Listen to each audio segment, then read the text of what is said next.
Assalamualaikum warahmatullahi wabarakatuh. Sahabat Kicomania, sampai jumpa kembali di Rispa Kicomedan Channel. 180 detik kali ini kita akan membahas perjodohan murai. Sahabat Kicomania, jadi tukang jodohin murai itu tidak gampang, walaupun ada banyak cara dan teknik menjodohkan murai. Namun setiap cara dan setiap teknik yang dipilih tetap memiliki resiko. Hanya di dalam perjodohan tetap ada dasar perjodohan murai, sehingga murai bisa mudah menerima lawan jenisnya ketika dijodohkan. Apa itu? Kesiapan birahi murai. Kita dihadapkan pada dua, kesiapan birahi murai pejantan dan kesiapan birahi murai betina. Nah, sebelum dilanjutkan, kembali lagi sebagai burung fighter dan teritori, murai sebetulnya mudah cenderung mudah emosi dan birahinya juga sangat dinamis.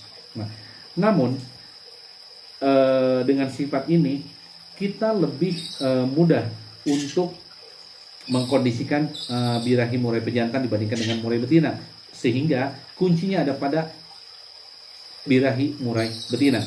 Nah, ketika murai betina sudah birahi, maka perjodohan akan lebih mudah, namun tetap resikonya ada karena sifat kebinatangan dari murai sebagai burung fighter. Baiknya untuk betina dijodohkan lebih dari 8 bulan. Kenapa? Karena alat reproduksinya sudah siap untuk berfungsi secara optimal. Sahabat Kicomania, bagaimana sebetulnya ciri-ciri murai betina birahi yang pas? Yang pertama, rajin memanggil-manggil penjantan dengan suara khasnya. Kedua, ketika didekatkan atau disandingkan, maka dia akan bereaksi. Yang pertama, mendekati pejantan. Kemudian kedua, sedikit menggetarkan sayap atau membuka sayapnya dan memposisikan pada posisi siap untuk dikawini. Untuk murai betina yang ekstrim, yang benar-benar mau kawin, bahkan bisa merayu si pejantan. Kemudian reaksi ketiga, tidak menghindar dari rayuan si pejantan.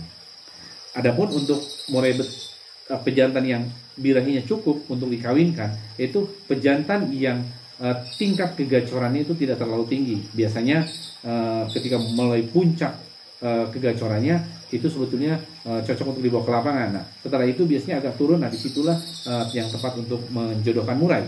Nah, yang kedua, ketika mendengar suara betina, tentunya dia akan menyahut dan mencari sumber suara tersebut, atau terus kemudian tingkahnya seperti mencari suara tersebut.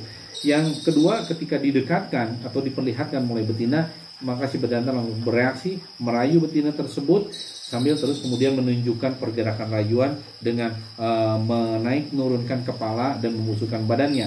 Tapi ini harus hati-hati, terkadang pejantan bisa menjadi galak disebabkan karena betina yang kurang siap. Dan memang pejantannya ini dalam kondisi misalkan oper birahi malah akan menjadi galak. Nah, jadi sahabat Kicomania, proses penjodohan sendiri sebetulnya bisa mulai dari perkenalan, artinya dikenalkan dalam jarak yang jauh, terus kemudian didekatkan, dan selanjutnya terus kemudian disatukan dalam satu kandang, dan upayakan bahwa selama proses penjodohan jauhkan dari murai lain dan juga burung-burung lain yang bisa mengganggu. Demikian sahabat Kicomania, terima kasih. Billahi taufiq wal hidayah. Assalamualaikum warahmatullahi wabarakatuh.